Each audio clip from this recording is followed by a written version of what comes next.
Hi, my name's David and I want to show you what I want to do with this fashion image in Capture One. So here's the image first of all without any adjustments, and this is how we're going to end up once the process is finished. In the Color Tool tab, I'm pretty happy with how the white balance is looking, so I don't feel the need to change that. I might come back later to the Color Balance tool, but not for now. I'll move straight on to the Exposure Tool tab. Also, looking at the histogram, exposure is pretty good.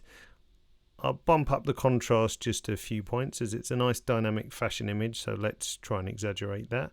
And the same goes for the saturation. I think it would benefit for a slight boost in saturation too. Now, to counteract what I've done there, going to our advanced color editor and selecting the picker, I just choose her lip color and take the saturation back down a little bit in that area, just to make sure it's not too overwhelming on her face there. Before going any further, I'll just grab a crop actually and choose something like this, maybe a bit more dynamic. Press V on my keyboard to get back to the selection tool.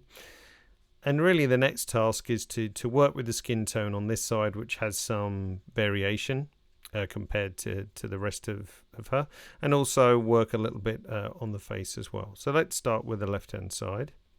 So I'll make a new local adjustment mask. Let's just call this left side. Left side.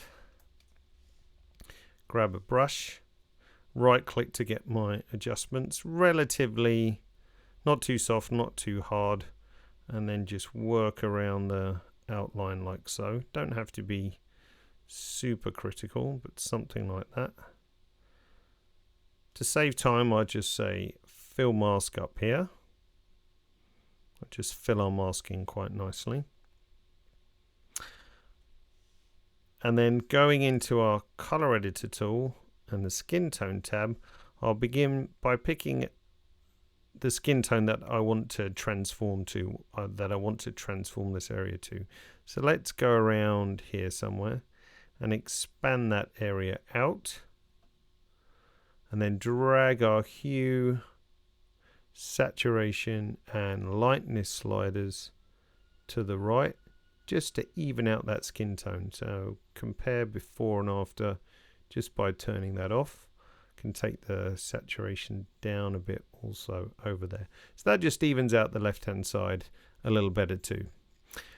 Can do a similar thing with the face itself, so let's zoom in a couple of points, make a new mask again, let's call that face. Take the brush once more, press M to see the mask, and just go around the outline of the face like so. Once again, save time, say fill mask.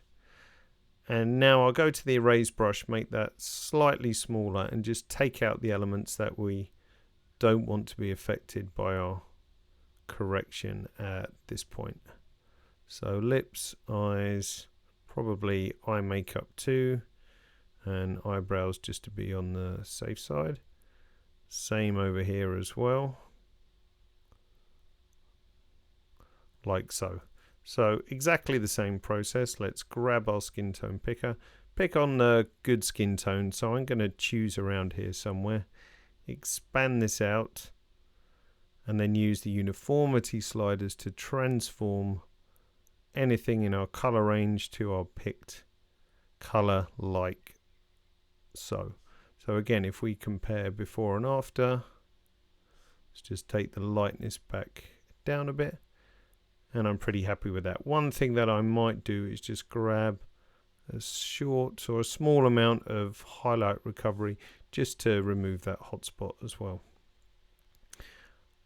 On the face, as we have this useful mask, what we could also do is take down clarity and structure just as a way of softening the skin slightly.